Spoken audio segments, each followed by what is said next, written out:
Hey, Game Hounds. Well, it's too late. I've already done it. Once you put in that position, it doesn't go. All right, Game Hounds listeners, we are in with Bethesda Elder Scrolls Online, and right now we are sitting with Paul Sage. And you are? The creative director. Of?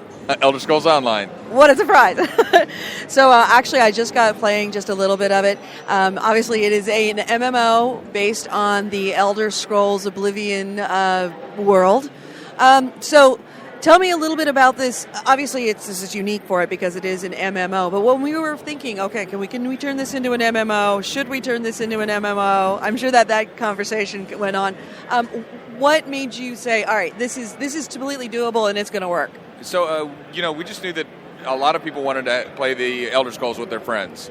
And a lot of people already said, hey, Elder Scrolls seems like a great thing for an MMO. And that's the way we felt too.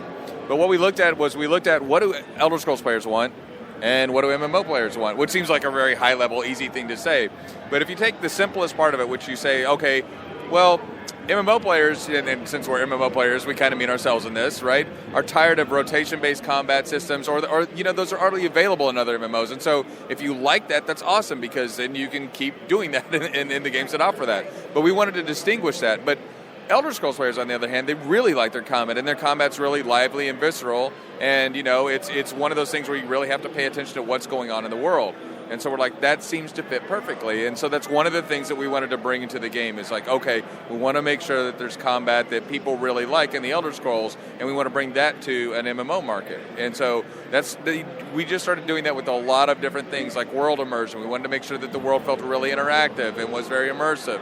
So, I talked about the clean interface screen so you could really pay attention to what's going on in the world. A combat, you want to make sure that you're seeing what's going on in a combat. You don't want to have it where you're not actually paying attention. You're looking at your interface. We didn't want that. We want to make sure you're paying attention to what the NPCs do and all of their different reactions.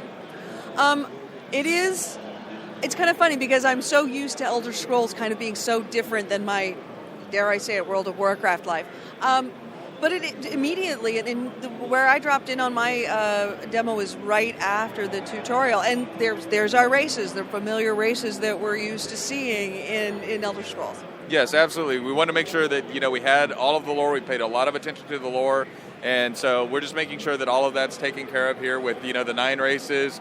We have classes which are slightly different from Skyrim, but it's one of those ways that our classes are really just the start. It's the skill lines that you start out with. So there's 3 different skill lines.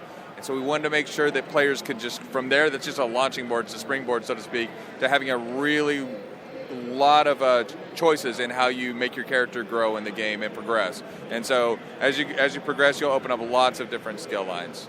So you got... I really have time for one more question because I got to steal. Absolutely. So you have how many classes, how many races?